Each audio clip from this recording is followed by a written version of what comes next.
So I wanted to start my own YouTube channel at least 7 years ago, and the very first time I tried, I borrowed my cousin's camera and I sat down for like an hour, and I had like a full-blown panic attack. I was in tears. I was trying really hard and I just couldn't. I was so anxious and I just couldn't get past it. So today I thought there's bound to be other people out there just like that could really do with some advice that I wish I could give back to myself 7 years ago. So today I've got 17 tips on how to get past it and get yourself onto YouTube.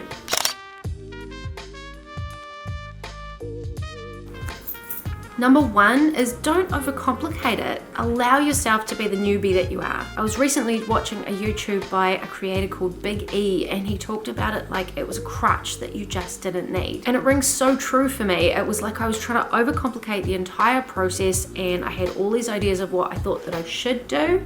And it was a crutch. It was me going, oh, well, I can't start because I'm not as good as somebody else.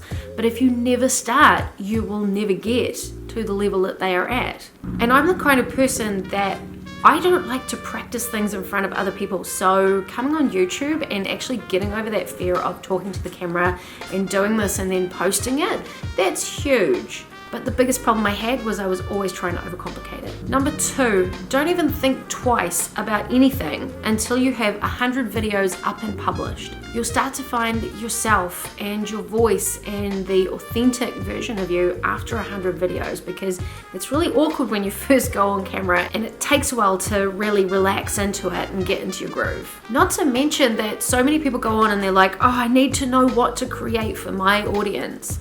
Well, you don't even know who your audience is until you start filming. I figured that I was going to be talking to women my own age, but the interesting thing is that the majority of my viewers are actually men. So you don't know your audience and you don't have enough data until you've got like 100 videos up. I've got 14 videos and 1 short up, and my metrics range from like a couple of hundred views to 5,000. So it's all over the place. So at the moment, I am just putting out whatever I feel like putting out. And then at the end of that 100 videos, when I'm better at talking on camera and better at my lighting and better at organizing things and better at storytelling, then I will start to really sit down and go, okay, how do I take this forward? And 100 videos might sound like a lot, but if you put up just 1 a week, then that's 2 years worth of work. And again, that might sound like a lot, but YouTube is a long game. This is not an overnight success thing. Don't get me wrong, a couple of people do get it, but for most of us, you have to put in the time. We're not all natural in front of the camera. We don't all have perfect editing and storytelling and creating and videography techniques. So just get started. Number 3, relax. Seriously, that was absolutely my problem. I was like, oh my gosh, I've got to try and control everything and everything's going to be perfect, and what if it's not perfect? It's okay. It's going to be fine. Everything's going to be fine. Just relax. Get the camera out. Chill out. Talk to the camera. If you screw up, it doesn't matter. You can wipe it and start again, or you can put it up, let everybody have a giggle yourself. Move on to the next one. Number 4, you don't have to be an expert. Get used to just joining in the conversation. You know, just start where you are. When I tried to start my channel a couple of years ago, I was trying to come across as like a professional, and really it wasn't that I didn't know what I was talking about, but I didn't feel like I knew what I was talking about. So I ditched that, and then when I started up again this year, I came in as a newbie, and that's how I connected with people. I started doing stock photography, and I was like, hey, this is my first month doing stock photography. If you want to come along on my journey, I'm learning, I'll share what I learn. So it was more about us learning together rather than me going, oh, I know exactly what I'm talking about. So it was a experienced-based video rather than a I'm an expert-based video. And that first video is still my top performing video. I've got like 5,000 views on that video. It's insane. And if you're like, oh, but there's already so many people in my niche talking about the things that I want to talk about, think about it this way. Number 1, you don't always like all the people that you watch. So you could be saying the same thing as somebody else, but they'll prefer to watch you over watching somebody else. And on top of that, I can honestly say that I have binged more van conversions and tiny house videos and how to build a trailer videos than I care to admit. But when I'm on a roll, I will just watch one after the other. So don't be afraid that if you're adding to the conversation, that it's not valid. Number 5, if you're anything like me and the thought of just talking to a camera is so terrifying your brain shuts down, script it. All my videos now, actually, all my first videos, I would script the entire video word for word, and I would go through it 3 or 4 times, and then I would sit in front of the camera with my cell phone just out of the view of the camera, and I would read about half a dozen lines, and then I would look up and I'd speak those lines. And then I would look back down and I'd memorize the next half a dozen words, and then I'd look back up and speak the next half a dozen words. And pretty much it was almost a transcript, exactly what got said on camera to what I had written down.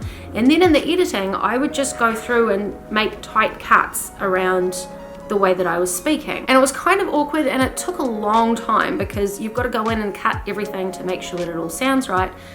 But it got me started, and now I can look at something, like I've got my computer up at the moment and it's got my script. Again, I still fully script everything, pretty much. Now I do tend to go off script a little bit, which is why I get a little bit more rambly, but again, it's a skill I'm trying to develop to be able to speak to the camera and not constantly have to go, what's my next line, what's my next line, what's my next line. But you can do it, just get started, write it down, do it a couple of words at a time, and then stick them all together. And for my first videos, I had like 100 cuts, okay? Like 100, 150, like I said, it took me a long time. So don't be afraid. If that's the way it comes out, that's the way it comes out. Number 6, the videos that you think will do well probably won't do well, and the videos that you're like, meh, will probably do really well. In other words, don't put pressure on yourself, because until you've done 100 videos, you actually won't know what's gonna go well and what doesn't. You could put a ton of effort into a video. You could spend days making a video and it could flop, and then you could sit down and record something to the camera and it could take off. It's the weirdest thing. So the effort that you put in doesn't always translate into the views that you will get. So don't put so much pressure on yourself, just get something out and get used to talking to the camera and the whole process. Number 7, don't worry about expensive gear or lighting. Use whatever camera you have and use the light coming in through your windows. Preferably not like direct sunlight. Like, unfortunately, I don't have any windows on the other side of the house because I get sun coming in this way, which means that's why my light's always changing constantly. But if you can go into a back room where you have consistent light coming through the window, excellent. Set the camera up directly in front of the window and record straight to that. And then when you're ready, download DaVinci Resolve, which you can get a free version, which is amazing, and it's industry standard. That's what I'm using at the moment to edit all of my videos. It's a fabulous suite, and it's completely free. So download that, do it like a pro, you'll be all good, and there's tons of tutorials on YouTube. Number 8, you don't need to make videos like the pros. Those guys have been doing it for years. These guys with amazing backdrops and fabulous lighting and everything else. You don't need to do that. And nobody expects that from you when you're a new YouTube. And no one expects that from you when you're a new YouTuber. And in this day and age of like TikTok and stuff like that, people kind of expect some level of authenticity. So don't try and be further ahead than you are, and people will take you where you are.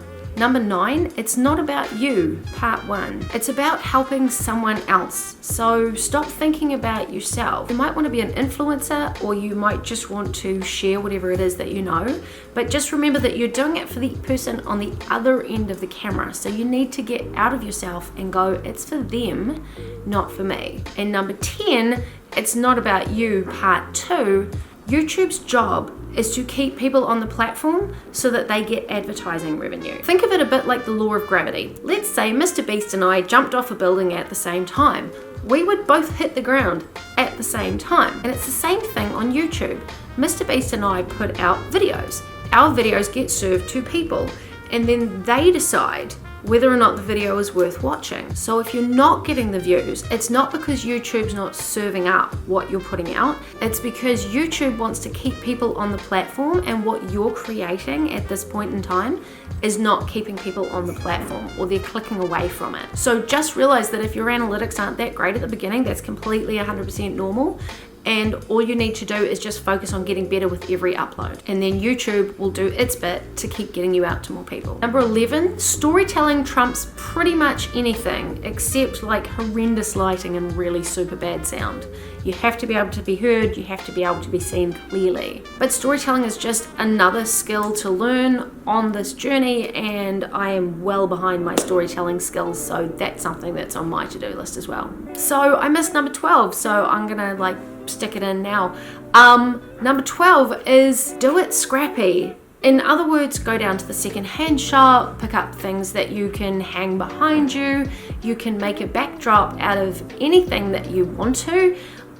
Literally, you could go down to the second-hand shop and get a set of shelves and put a few pretty things in there and a couple of cushions, and bang, you're ready to go. And even if you wanted to, you could just get a big piece of cardboard and scribble subscribe over it and like glue it on your background. Don't worry about it. Just whatever you have to do to get started, just do it, and you've got this. Anyway, back to the rest of the content. Okay, number 13, talking to the camera is weird, okay? It just is. Get over it. The more you do it, the more it will become maybe normal, but easier, let's say that. Number 14, legitimately, don't worry about the metrics to begin with. I'm coming back from taking about 3 months off, and my metrics aren't nearly as good as they were, but I knew that they wouldn't be, so I'm expecting that, and I'm just going to keep pushing forward until I get it. As I said, I'm still sitting at 14 videos, so that means that I have like another 86 to go. Number 15, your goals should be about what you can control. You can't control the metrics, you can't control how many subscribers and likes and all the rest of it that you get. What you can control is getting a little bit better every single time you post. Doing it regularly so you start to understand your camera settings, your editing settings, and things like that. That's what you can control. Set yourself goals based on those things rather than stuff you can't control like subscribers and view counts and things like that. Number 16, I heard this recently, it's not about your best work because you're not making a portfolio here. You're making a YouTube channel, and to be completely honest, if I go to a YouTuber that I really love and I'm like, I really want to see what their starting stuff was like because I need a bit of inspiration that I'm not just completely out there. And I go back to the beginning of their channel and I'm like, they deleted all the stuff that they started with. That's kind of really disappointing to me because I'm like, I really wanted to see where they started and if they were as bad as me or, you know, things like that. So just kind of get over yourself and understand that where you are now, somebody will be looking back on that in 5 years' time going, man, if they could do it, I can do it. So understand that where you are now will be an inspiration to someone else in like 5 years' time. And last but not least, number 17, if I had started doing these things 7 years ago, I would have been where I wanted to be by now. Nobody becomes the top in their industry by never starting. So just get started, don't worry about it. And like I said, it's a video that you make at home. So if you make it and it doesn't come out well, put it in the trash, make another one tomorrow. And if you do one every day for a month and trash it, I can guarantee you the ones at the end of the first month will be 100 times better than the ones at the beginning of the month. So just get to it. And that's the first 17 that I could come up with. There's probably tons more, but if I could tell myself 7 years ago the things that I know now, that's what I'd tell her. So best of luck. If you've got any questions, drop them in the comments. And if you've got any other suggestions, drop them in the comments because that way we can all learn together. And I'll see you guys in the next video.